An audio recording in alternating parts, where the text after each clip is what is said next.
വസ്ത്രാലയം, Pattambi road, Kunnamkulam. Guruvayur road near royal hospital, Kunnamkulam. 5 വർഷത്തിലേറെയായി registration പുതുക്കാതെ റോഡിൽ ഇറങ്ങിയ സർക്കാർ വാഹനത്തിന് പിഴയിട്ട് മോട്ടോർ വാഹന വകുപ്പ്. നിയമലംഘനത്തിന് 5250 രൂപയാണ് പിഴ ചുമത്തിയത്.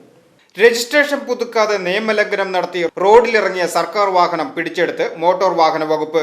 5 വർഷത്തിലേറെയായി രജിസ്ട്രേഷൻ പുതുക്കാതെ ഉപയോഗിച്ചു വന്ന സർക്കാർ വാഹനമാണ് പിടികൂടിയത്. ഖാദി ആൻഡ് വില്ലേജ് ഇൻഡസ്ട്രീസിന്റെ തൃശൂർ നടത്തറയിലുള്ള ട്രെയിനിംഗ് കോളേജ് പ്രിൻസിപ്പലിന്റെ പേരിലുള്ള ജീപ്പാണ് തൃശൂർ RTO എൻഫോഴ്സ്മെന്റിലെ മോട്ടോർ വെഹിക്കിൾ ഇൻസ്പെക്ടറായ PV ബിജുവിന്റെ നേതൃത്വത്തിലുള്ള സംഘം പിടികൂടിയത്.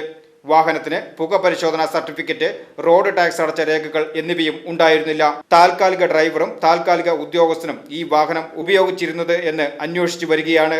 നിയമലംഘനത്തിന് 5250 രൂപ പിഴ ചുമത്തി. News desk VCV.